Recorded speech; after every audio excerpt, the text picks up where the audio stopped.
جزاک اللہ خیرہ۔ قرآن مجید کی حفاظت کا ذمہ یقیناً اللہ سبحانہ و تعالیٰ کا ہے،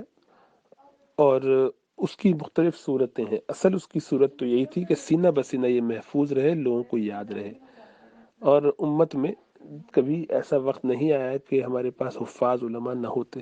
بلکہ آپ خود یہ دیکھیں کہ لکھنے کی وجہ اور اس کو کتابی شکل میں ایک جگہ جمع کرنے کی تحریک بھی اسی بنیاد پر پیدا ہوئی کہ حفاظ کی تعداد کم ہو گئی۔ ایک غزوے میں لوگوں کی شہادت کی وجہ سے صحابہ میں سے ایک بڑی تعداد اس میں شہید ہوئی، اور یہ خطرہ پیدا ہوا۔ پھر بعد میں لوگوں میں پڑھنے کے سٹائل میں چونکہ فرق تھا اور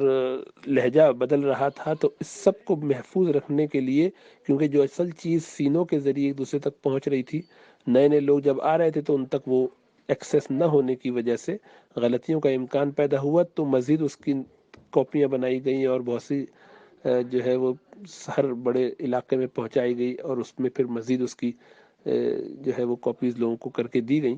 تو یہ ترتیب ہونے کی وجہ یہ تھی کہ حفظ کی اور حافظے کی طرف یا حفاظ کی تعداد میں کچھ کمی کا خطرہ پیدا ہوا تھا۔ اصل تو یہی ہے کہ لوگ سینہ بسینہ اس کو یاد رکھیں، محفوظ رکھنے کی اس سے اعلیٰ صورت کوئی نہیں ہے۔ لکھی ہوئی جو چیز ہے وہ دستاویز جو بھی ہوتی ہے اس کا یقین نہیں ہوتا کہ یہ ہمیشہ محفوظ رہے گی۔ چنانچہ آپ یہ دیکھیے، آج بھی آپ کسی بھی ڈاکیومنٹ کے بارے میں یہ نہیں کہہ سکتے کہ ہم 100 سال تک، 1000 سال تک یقینی طور پر یہ کہہ سکتے ہیں کہ وہ محفوظ رہے گا۔ ہاں، عقلی طور پر ہمیں لگتا ہے کہ محفوظ رہے گا، اب کہاں جائے گا، لیکن میں اور آپ یہ جانتے ہیں کہ اب چونکہ لوگ جبکہ ڈیجیٹائزڈ قرآن کو پڑھنے کے عادی ہوتے جا رہے ہیں آہستہ آہستہ، اور مصحف وغیرہ کی طرف توجہ کم ہو گئی ہے، اور وہ مصاحف جو مصحف یعنی ہم لوگ پڑھتے تھے، جن کو ابھی بھی پڑھا جاتا ہے الحمدللہ، اس میں ایک ایک کاپی کو باقاعدہ جو ہاتھ سے لکھی جاتی تھی، تو قرہ حضرات بڑے بڑے اکابرین اس کو دیکھتے اور آخر میں دستخط کرتے تھے کہ بھئی یہ میں نے حرفاً حرفاً پڑھا ہے، اور اس میں میرے حساب سے اس میں کوئی خطا کمزوری نہیں ہے الحمدللہ انسانی طور پر، لیکن کوئی اگر ہو تو ہمیں مطلع کرے۔ تو کہنے کا مطلب یہ ہے کہ اس طرح ایک ایک کاپی کو چیک کیا جاتا تھا اور اس پر مہر ثبت کر کے بھیجا جاتا تھا لوگوں کو۔ اب حال یہ ہے کہ یہ کمپیوٹرائز، ابھی تک تو پی ڈی ایف میں بہت سارے قرآن کے ایپس ہیں، لیکن یہ ہے کہ اب جب اس میں جو ڈیجیٹائز ہو چکے ہیں، ایک اسکرمبل کرنے کی ضرورت ہے، آیتوں کو ادھر سے ادھر کر دیا جائے، واو کو ادھر، فا کو ادھر، لام کو ادھر، پورے قرآن کی جو ہے وہ اصل شکل خدا نخواستہ بگڑی جا سکتی ہے اور بگاڑی جا سکتی ہے کہ کوئی شرارت کرنا چاہے تو اگر حفاظ نہ ہو تو اس کی اصلاح کون کرے گا؟ اب آپ ایک قرآن پڑھ رہے ہیں، آپ کو نہیں معلوم کہ اس کے اندر آپ حافظ نہیں ہے، تو گھر کے اندر ایک حافظ ایک بچہ ہے، وہ آ کے اس کو یہاں دیکھے گا اور فوراً بتا سکے گا کہ کیا ہوا، کیسے ہوا۔ تو اسی لیے اب تو اس کی زیادہ ضرورت ہے، جبکہ ہمیں عربی سے مس بھی اس طرح سے نہیں رہا کہ ہم یہ اندازہ بھی لگا سکیں کہ یہ کوئی غلطی ہے۔ وہاں کیفیت یہ تھی کہ ایک چھوٹی بچی گزر رہی تھی، کسی آدمی نے تلاوت کی، اتباع تابعین وغیرہ کے زمانے کے، 3 صدی 4 صدی کے زمانے کا واقعہ ہے، اور انہوں نے پڑھا والسارق والسارقۃ فاقطعوا ایدیہما جزاء بما کسبا نکالا من اللہ واللہ غفور الرحیم۔ تو بچی نے وہاں سے کہا کہ یہ ٹھیک نہیں ہے، ممکن نہیں ہے کہ یہ لکھا ہو اس کے آگے، اس کو دوبارہ دیکھو۔ اس نے کہا مجھے تو یہی یاد ہے، اس نے کہا نہیں، یہ درست نہیں ہے، کیونکہ جو بات چل رہی ہے جہاں اللہ سبحانہ و تعالیٰ اپنی سزا نافذ کر رہے ہیں اس کے بارے میں بات کر رہے ہیں، وہاں پہ غفور الرحیم کا تو کوئی بنتا نہیں معاملہ،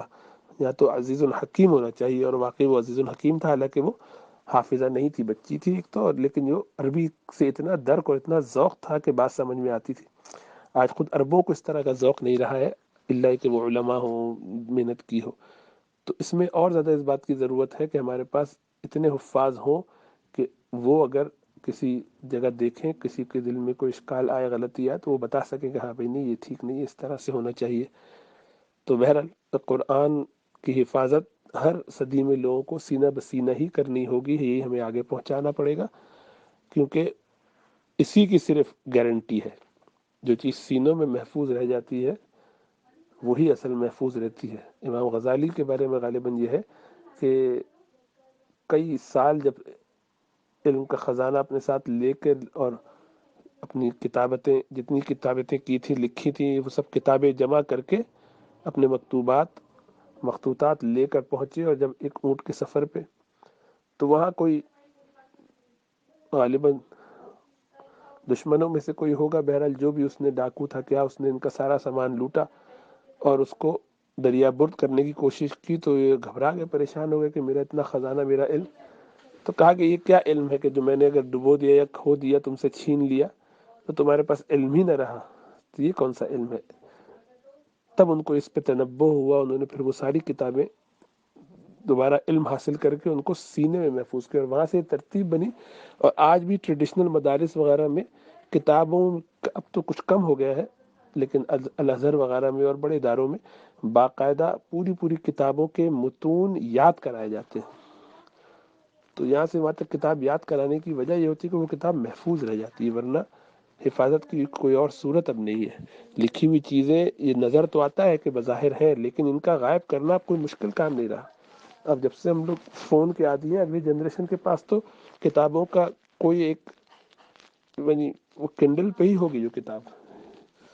اور اس کو ادھر ادھر کرنا کوئی مشکل کام نہیں ہوگا. اللہ محفوظ رکھے. یہ خطرہ ہے، ہو سکتا ہے کہ ایسا نہ ہو، لیکن ہمیں اس کی فکر نہیں کرنی کہ اللہ سبحانہ و تعالیٰ اس کا کیا انتظام کریں گے. ہمیں تو اپنا کام کرنا ہے. ہمارا کام یہ ہے کہ ہم قرآن یاد کرتے رہیں اور آگے یاد کراتے رہیں.